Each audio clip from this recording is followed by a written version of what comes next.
நான் இல்லன்னா உனக்கு அந்த அந்த அது தெரியாது.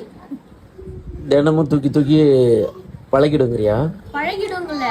இப்ப என்னதான் நம்ம வெளியில போனாலும் வீட்டுல இருந்தாலும் நம்ம ஐஸ்வர்க்காப்பா நம்ம குழந்தைய பாத்துக்க அப்படின்னு நீ நினைக்கிற அந்த அலட்சியம் தான் உன்னை அப்படி பேச வைக்குது. அலட்சியத்துக்கு சொல்ல, நான் என்ன விட்டுடு, ஃபிட்னஸ் ரிலேட்டடா சொல்றேன். நீ எப்படி உனக்கு அந்த தாங்குது, எப்படி உன ஒத்த கையில அசால்ட்டா தூக்கி நிக்கிறேன்னு தெரியல. நைட்டு வலி, கால் வலி, இடுப்பு வலிலாம் எனக்கு தான் தெரியும்.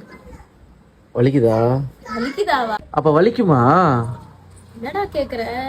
முன்னெல்லாம் என்ன புடிச்சு விட சொல்லுவேன், இப்பெல்லாம் சொல்லவே மாட்டேற, புடிச்சு விட சொல்லவே மாட்டேற. நான் உனக்கு வலிக்கல அப்படின்ட்டு நான் பாட்டுக்கு அசால்ட்டா இருக்க ஐஷோ. ஏன் இப்பெல்லாம் என்கிட்ட சொல்ல மாட்டேங்கிற? சொல்ல மாட்டேன்னா எனக்கு நீ புடிச்சு விடுறது கூட எனக்கு கஷ்டமா இருக்கும். ஒரு மாதிரி நமக்கு புடிச்சு விடுறது அவங்களுக்கு கை வலிக்குமோ அப்படிங்கிற மாதிரி ஒரு மாதிரி இருக்கும்.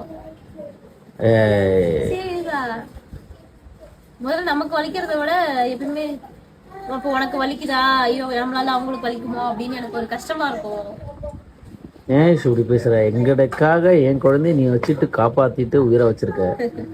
அப்படி இருக்க குழந்தைங்களுக்காக நீ உன்னுடைய வாழ்க்கைய உன்னுடைய இதையும் தியாகம் பண்ணும்போது நானா ஒரு விஷயம் ஆயிஷோ. அனி அனி வாய மூடுறியா?